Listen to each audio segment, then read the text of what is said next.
Cafeína. Bom, se você, assim como eu, é apaixonado por café e quer utilizar café para poder realizar todas as atividades do seu dia a dia, se sentir mais produtivo, esse é um vídeo muito interessante de algumas coisas que eu aprendi lendo um livro sobre cafeína, ao mesmo tempo que eu estou passando por um período de certa privação de café aí de pelo menos uma semana, não por opção, mas por um problema de estômago, e aí o café vai acabar irritando ainda mais. E aí eu pude perceber na prática algumas coisas que a cafeína faz no nosso organismo. Óbvio, algumas boas, algumas não tão boas. Não estou aqui para dizer que você deve ou não deve consumir cafeína, mas para compartilhar com você o que eu pude aprender sobre como o nosso organismo funciona com ela, e você vai tomar suas melhores decisões de quando consumir, se vai consumir ou se não vai consumir, tá? Bom, uma das coisas que eu achei muito interessante no livro é que a diferença entre, às vezes, uma droga, um remédio e um veneno é simplesmente a concentração. Então, algumas plantas têm cafeína com o objetivo de proteger a planta. Então, alguns insetos que pudessem destruir essa planta, eles acabam se intoxicando e morrendo. E algumas flores têm cafeína no néctar, o que faz com que alguns insetos polinizadores prefiram essa flor, ao invés de outras flores até que tenham mais açúcar no néctar. Então, sim, a cafeína faz com que você tenha uma preferência por consumir aquele alimento ou aquela bebida que contém cafeína. Agora, por que isso acontece e quais são os cuidados que a gente tem que ter? O que ele fala no livro é que a gente às vezes associa ela a gerar energia na gente, né? Então você consome cafeína para aumentar a sua energia. Mas ele fala, pô, o café é uma bebida que praticamente não tem caloria, então ele não deveria conseguir te gerar energia. Como que funciona essa mágica, né? Bom, a cafeína se liga a um receptor no nosso cérebro, que é o mesmo receptor que ligaria a adenosina. A adenosina é uma substância que a gente produz e que é responsável por diminuir o ritmo de funcionamento do nosso cérebro e fazer a gente começar a ficar com sono, ficar sonolento, poder preparar a gente para uma boa noite de sono, para justamente recuperar as energias naturalmente e no outro dia fazer todas as nossas atividades. E aí, só que esse receptor ele prefere a cafeína que a adenosina. Então, se você consumiu cafeína, ela se liga a esse receptor e a adenosina fica ali meio boiando no seu cérebro e não consegue gerar o efeito que ela deveria conseguir. Então, não é que necessariamente a cafeína aumente a sua energia, ele simplesmente não faz você descansar. Então, é como se você, ele fala no livro, como se você estivesse emprestando energia do futuro, né, para o seu organismo, e em alguma hora você vai ter que pagar um preço sobre isso.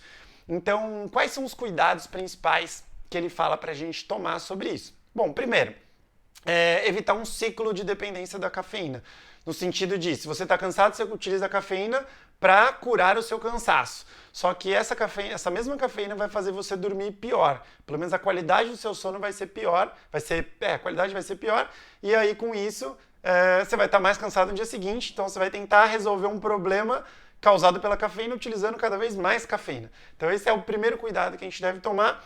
E o segundo, como qualquer droga, e ela pode ser considerada como droga, ela altera a consciência, ela tem um ponto de vista químico, enfim, ela pode causar uma certa tolerância. E às vezes você vai ter que cada vez utilizar mais, às vezes nem para ter a euforia que a gente quer, ou a energia que a gente quer, mas simplesmente para ficar no 0 a 0, para a gente poder viver na normalidade. E às vezes você vai passar por uma crise de abstinência se você decidir diminuir a quantidade ou cortar totalmente a cafeína. Então eu pude perceber isso essa semana. Então você tem o mesmo comportamento de um viciado, às vezes, em alguma outra coisa.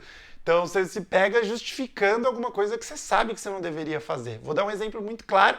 Então, bom, o meu estômago não está legal, então eu sei que eu não devo consumir café, eu sei que vai fazer mal, mas às vezes eu começo a contar umas certas histórias para mim. Então eu falo, não, mas é que agora esse é um período que você tem que produzir mais. E então, mesmo que talvez faça mal, vale a pena, né? Então eu começo a me convencer disso. Ou, não, acho que agora eu já melhorei um pouco, não vai fazer tão mal assim. Acho que agora dá para tomar. E eu sei que não dá, não é a hora de tomar. Então você acaba se pegando assim numa briga com você mesmo, e é uma certa dependência química, às vezes até psicológica, do efeito que a cafeína pode trazer. Então, isso quer dizer que se quando o meu estômago melhorar, eu não vou mais consumir café? Claro que não, eu com certeza vou voltar a consumir.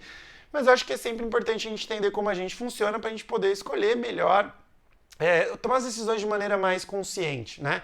Então eu às vezes já utilizo o café descafeinado algumas vezes, mas mais do ponto de vista de ansiedade, porque se eu estou no momento que eu tendo a estar mais ansioso, eu sei que a cafeína vai aumentar isso, pelo menos no meu organismo, então eu já utilizo descafeinado, então a gente pode utilizar ela descafeinado mais vezes e cafeinado algumas outras vezes, até para às vezes você poder experimentar o efeito mais puro da cafeína no seu corpo, aquela euforia inicial. Você vai precisar passar por períodos maiores sem utilizar cafeína, então como eu falei, de 2 semanas a 2 meses para você zerar, mas talvez se usar uma vez por semana cafeinado, você vai poder perceber o efeito de uma maneira mais intensa, tá?